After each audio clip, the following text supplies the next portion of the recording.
clase veremos paralelo entre la incapacidad y la indignidad para suceder. Paralelo entre la incapacidad y la indignidad. Hay que recordar que la capacidad para suceder es la aptitud legal para ser sujeto de asignaciones por causa de muerte, y la dignidad es el mérito que debe tener una persona para poder suceder a otra. Ahora bien, características comunes entre la incapacidad y la indignidad para suceder. 1. Ambas son inhabilidades para suceder. 2. Ambas tienen carácter excepcional, por ende deben ser interpretadas restrictivamente, no teniendo cabida la interpretación por analogía, y además el que alegue una incapacidad o indignidad debe probarla. 3. Ambas se aplican tanto en la sucesión testada e intestada, salvo dos causales de la incapacidad consistentes en la del eclesiástico confesor y la del notario y los testigos del testamento, que solo tienen cabida en la testamentaria. 4. Ambas están sujetos a las reglas de los artículos 978 y 979. Veamos estos casos. Disposiciones comunes a las incapacidades e indignidades. Artículo 978. Los deudores hereditarios o testamentarios no podrán oponer al demandante la excepción de incapacidad o indignidad. Existe discusión en doctrina sobre lo que ha de entenderse por deudores hereditarios o testamentarios. Existen dos interpretaciones. La primera interpretación sostiene que el deudor hereditario testamentario es el deudor que el causante tuvo en vida, como que Juana le debía 1000 al causante y ahora por ende le debe a los herederos. Pues bien, de acuerdo al artículo, estos deudores del difunto y ahora de los herederos no pueden oponer al demandante, es decir, al heredero como sucesor del causante, la excepción de incapacidad o indignidad del heredero para no pagar la deuda. En otras palabras, los deudores del difunto no pueden excusarse de pagar sus deudas aludiendo a que el heredero que les está cobrando incurre en alguna causal de indignidad o incapacidad. Sin embargo, se critica, en primer lugar, el código alude a la indignidad y a la incapacidad, pero aunque esta solución es relativamente aceptable para el caso de la indignidad, pues el heredero indigno adquiere la asignación y por ende puede cobrar las deudas hereditarias mientras no se declare su indignidad por sentencia judicial, en el caso de la incapacidad no ocurre lo mismo, pues el heredero incapaz no adquiere la herencia y por ende no puede demandar el deudor hereditario. Y como segunda crítica, solo se referiría a aquellos casos de los herederos indignos que aún no han sido declarados como tales por sentencia judicial, pues como se dijo, si bien adquieren la asignación mientras no se dicte sentencia judicial, una vez pronunciada deben restituir la asignación, pierden su calidad de heredero y en ese caso no tienen derecho a cobrar a los deudores. La segunda interpretación sostiene que el deudor hereditario testamentario es el propio causante, es decir, la interpretación es a la inversa, como que el causante le debía 1000 a Juana por una deuda en vida o porque lo estableció por testamento, y ahora sus herederos son los deudores.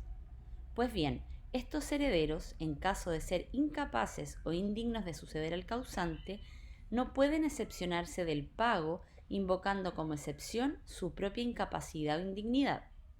En otras palabras, el heredero incapaz o indigno no puede negarse a pagar una deuda a pretexto de su propia incapacidad o indignidad.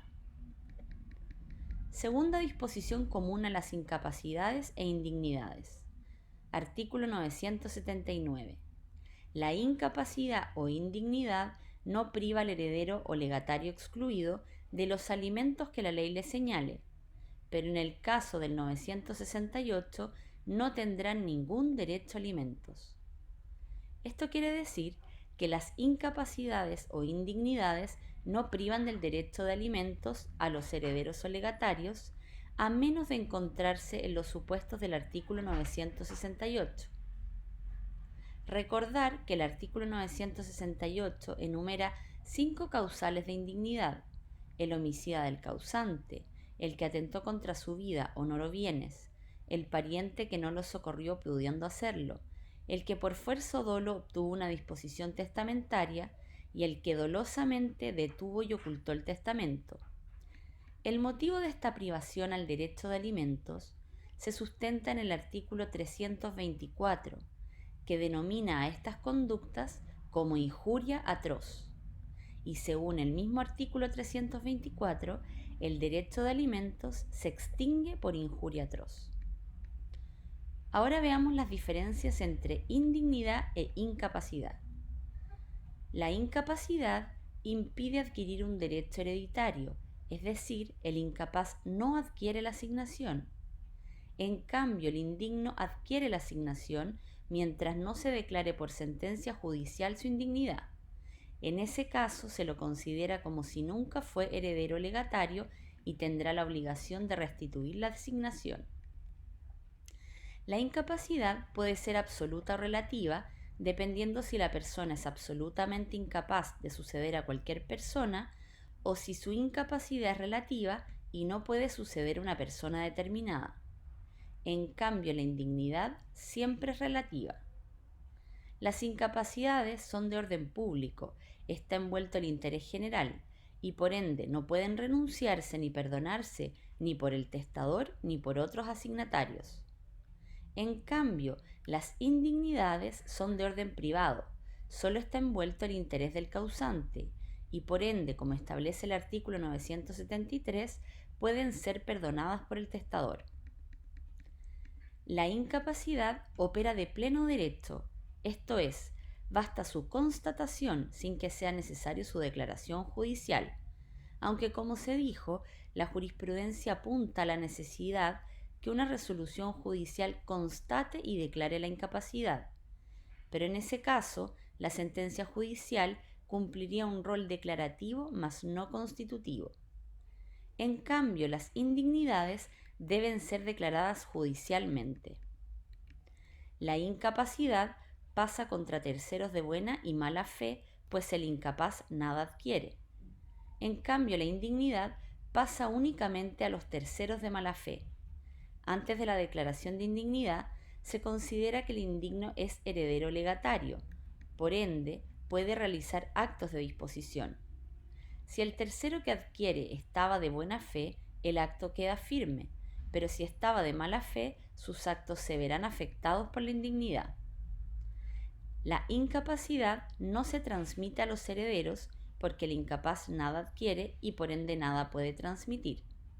La indignidad se transmite a los herederos del indigno por todo el tiempo que falte para completar los 5 años, aunque en la sucesión intestada puede operar el derecho de representación en que no se transmite el vicio de indignidad. Si bien el incapaz no puede adquirir la herencia o legado por el modo de adquirir de la sucesión por causa de muerte, pues no tiene un título que le sirva como antecedente, podría adquirir por el modo de adquirir de la prescripción. Para ello es necesario que prescriban todas las acciones que pudieran intentarse contra él, esto es, mediante la prescripción extraordinaria de 10 años.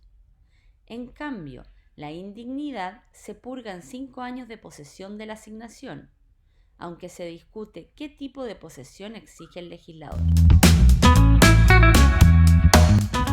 Aquí terminamos la clase de hoy.